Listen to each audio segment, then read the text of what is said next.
thousands of years ago. There's no alarm screaming beside you, no boss waiting for you, no school, no office, and no message asking why you're late. You open your eyes, look around your small camp, and wonder, what should I do today? For most of human history, that question had a very different answer.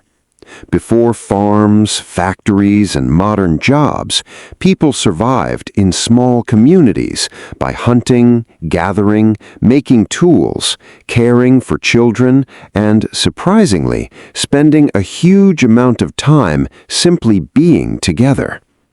So what did an ordinary day actually look like? Your morning might begin near a dying fire. Someone would collect wood, another person might prepare food left from the previous day. Others would talk about where animals had been spotted or which plants were ready to collect. There was no strict timetable. If the group already had enough food, nobody needed to rush immediately. Some people could stay behind and work on useful skills. They might sharpen a stone tool, repair a hunting spear, prepare animal hides, weave something, or make containers for carrying food. And once the important tasks were finished, something strange happens from a modern perspective. People had free time. They talked. They laughed, they played with children, they rested under the shade, they groomed one another, they made decorations from shells, bones, stones, and other natural materials. Archaeologists have discovered objects made tens of thousands of years ago that weren't simply tools for survival. Some were jewelry, some were musical instruments, others were paintings and carvings. Think about that. Someone living in a dangerous world still decided to spend hours making something beautiful. That tells us something important about humans. We don't just want to survive. We want to create. We want to tell stories. We want to make music. And we want to share experiences with other people. After the day's activities, people gathered around fires. And instead of scrolling through a phone, they had something much older, stories. They could talk about animals, distant places, ancestors, spirits, strange events, or simply make each other laugh.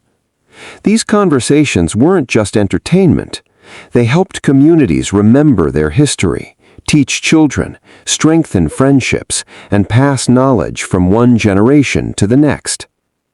And then came sleep. Without modern electric lighting, darkness controlled the rhythm of the night. People could sleep, wake for a while, talk quietly, tend the fire, and then return to sleep. Their lives weren't easy. Hunting could fail. Injuries could be deadly. Weather could destroy food supplies. Predators and rival groups were real dangers. So we shouldn't romanticize prehistoric life as some perfect paradise. But there is one enormous difference between their world and ours. They didn't have the modern concept of a job. Nobody had to spend 8 hours in an office just to earn money for food. Their work was directly connected to life, finding food, making things, protecting the group, raising children, and maintaining relationships. And then, roughly 10,000 years ago, agriculture began spreading in several parts of the world. Humans started growing crops and keeping animals. At first, this seemed like an incredible advantage. More food could support more people. But there was a hidden cost.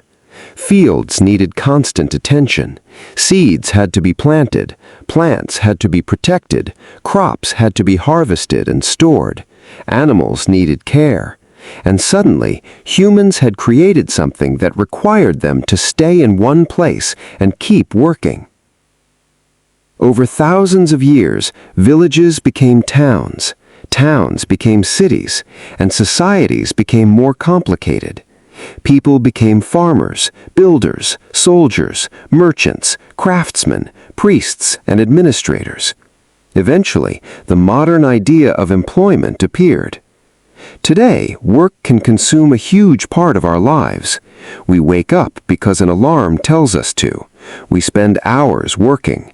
Then we come home tired and try to find a little time for ourselves. Our ancient ancestors had problems we can barely imagine, but they also had something many modern people struggle to find: time.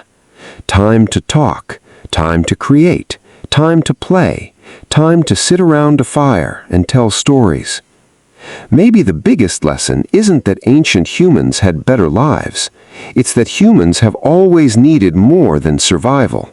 We need connection, we need creativity, and sometimes we simply need time to exist without having to prove that we're being productive.